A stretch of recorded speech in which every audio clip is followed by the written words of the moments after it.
लक्ष्मीनाथसमारम्भां नादयामुनमध्यमाम् अस्मदाचार्यपर्यन्तां वन्दे गुरुपरम्परां यदिराजाय विद्महे श्रीभाष्यकाराय धीमहि तन्नो रामानुजार्य प्रचोदयात् ஆழ்வார்கள் திருவடிகளே சரணம் எம்பெருமானார் திருவடிகளே சரணம் ஜீயர் திருவடிகளே சரணம் யோ நித்யமச்சுதபதாம்புஜயுக்மருக்ம व्यामोगदस्तदितरान तृणायमेने अस्मद्गुरोर्भगवतोऽस्य दयैक सिन्धो ராமானுஜஸ்ய சரணம் சரணம் பிரபத்யே நீரார் கடலும் நிலமும் முழுதுண்டு ஏலார் ஆலம் இளந்தளிர் மேல் துயிலந்தாய் சீரார் திருவேங்கட மாமலைமேயாராமுதே அடியேர் கருளாயே. எல்லாம் வல்ல ஏழுமலையான் பெருங்கருணையால் 2025-26 அனத்தியாயன காலத்தினுடைய 52வது நாள் பதிவேற்றம். திருமங்கியாழ்வாருடைய திருமொழிகளை அனுபவித்து வந்த நாம் இந்த 2025-26 அனத்தியாயன காலத்திலே பிள்ளை பெருமாள் ஐயங்காரருடைய திருவேங்கட தந்தாதி என்கிற கிரந்தத்தை அனுபவித்து வருகிறோம். இன்றைக்கு நாம் சேவிக்க இருப்பது 52வது நாள் பதிவேற்றம். 88வது நாள் பாசுரத்தை நாம் சேவிக்க இருக்கிறோம். முதலிலே தனியன். மட்டு அலை தந்தலை சூழ் வடவேங்கட வாணனுக்கு தொட்டு அலை உண்ட பிரானுக்கு அன்பு ஆம் பட்டர் தூய பொற்றாளுள் தலையுண்ட மணவாளதாசன் உகந்துரைத்த கட்டளை சே திருவந்தாதி 100 கலித்துறையே. 88வது பாசுரம். நரகம் அடங்கலும் சென்று எய்த்த பாவிக்கு நாரியர் மேல் விரகம் அடங்க மெய்ஞானம் வெளிசெய் வீடு பெற உரகம் மடங்க நடித்த பொற்றாள் இன்று என் உச்சி வைப்பாய் வரகமடம் கயலானாய் வடமலை மாதவனே. வடவேங்கட மலையிலே இருக்கக்கூடிய மாதவனே. தவன் என்றால் பெரும் தவத்திற்கு சொந்தக்காரன் அல்லது தவமே அவன்தான். அவனை நோக்கி நாம் தவம் இருக்க வேண்டும். என்றால் தாயார், தாயாரை தாங்கி இருக்கக்கூடியவன்.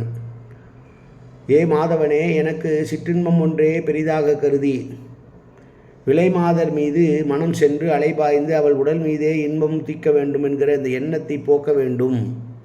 அந்த இழிவான எண்ணம் என்னை எப்போதும் அந்த நோயானதனை வாட்டி கொண்டிருக்கிறது. அந்த நோய் அறுபடவும் மெய்ப்பொருளான நீயே எல்லாம் என்கிற அறிவு தோன்றவும் பொன்னுலகம் கிடைக்கவும் காளியின் தலை மீது நடம் வைத்து ஆடியவனே, கொடியனான அந்த காளியின் தலை மீது கால் வைத்து ஆடிய அந்த பாதத்தை எடுத்து என்னுடைய தலை மீது வை, அப்போதாவது நான் திருந்துகிறேனா என்று பார்க்கலாம் என்று சொல்கிறார்.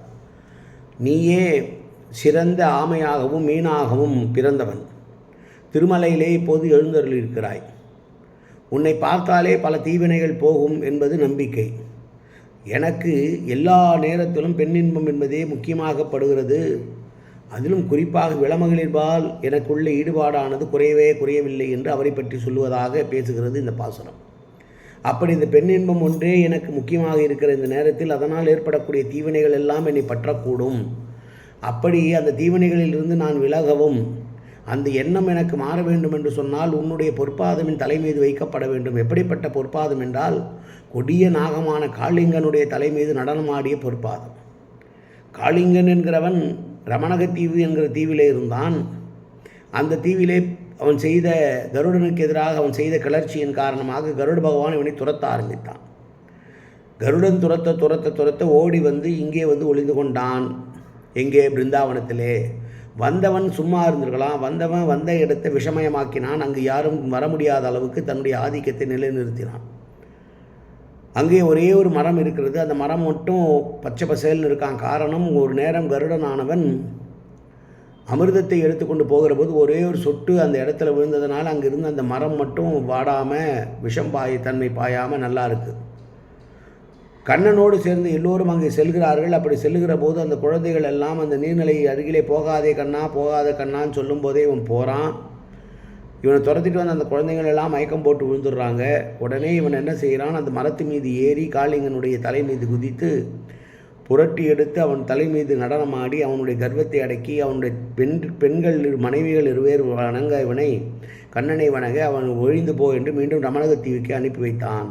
அப்படி கொடிய விஷமுள்ள நாகத்தின் தலை மீது நடனமாடியவனே, நீ உன்னுடைய பாதத்தை எடுத்து என் தலை மீது வை, அப்போதாவது எனக்கு புத்தி வருகிறதா என்று பார்க்கலாம் என்று சொல்லி, உன்னுடைய பாதம் மட்டுமே என்னை காத்து ரட்சிக்கும், பெண்ணின்பமே பெரிதென்று எண்ணி நான் உழண்டு கொண்டிருக்கிறேன், அந்த பாவத்திலிருந்து மீண்டு வர உன் பாதத்தை என் தலை மீது வை என்று சொல்லுகிறார். நீயே மீனாகவும் ஆமையாகவும் அவதரித்தவன், இப்போது திருவேங்கடமலையிலே நின்று கொண்டிருக்கிறாய் என்று திருவேங்கடமலையிலே இருக்கக்கூடிய பெருமாளை பற்றி பாடிய மற்றொரு பாசுரம் இந்த பாசுரம். மீண்டும் பாசுரத்தை சேவிப்போம். நரகம் அடங்கலும் சென்று எய்த்த பாவிக்கு நாரியர் மேல் விரகம் அடங்க மெய்ஞானம் வெளிசெய், வீடு பெற உரகம் அடங்க நடித்த பொற்றாள் இன்று என் உச்சி வைப்பாய், வர கமடம் கயல் ஆனாய் வடமலை மாதவனே. காயேன வாச்சா மனசேந்திரியர்வா உத்யாப்தநாபா பிரகதேது சுபாவாது கரோமி எத்தது சகலம் பரஸ்மை ஸ்ரீமன் நாராயணாயேதி சமர்ப்பயாமி. உடலாலும் உள்ளத்தாலும் வாக்காலும் சகலவிதமான பாவங்களும் தோஷங்களும் நிறைந்ததாக உலகத்தை இயல்பிருந்த போதிலும் அடியேன் செய்கிற நல்வினையோ தீவினையோ அத்தனை முன்னுடைய கமலமலர் பாதங்களில் சமர்ப்பிக்கிறேன் கண்ணா. காத்தருள்வாய் கண்ணா, ஏற்றுக்கொள்வாய் கண்ணா.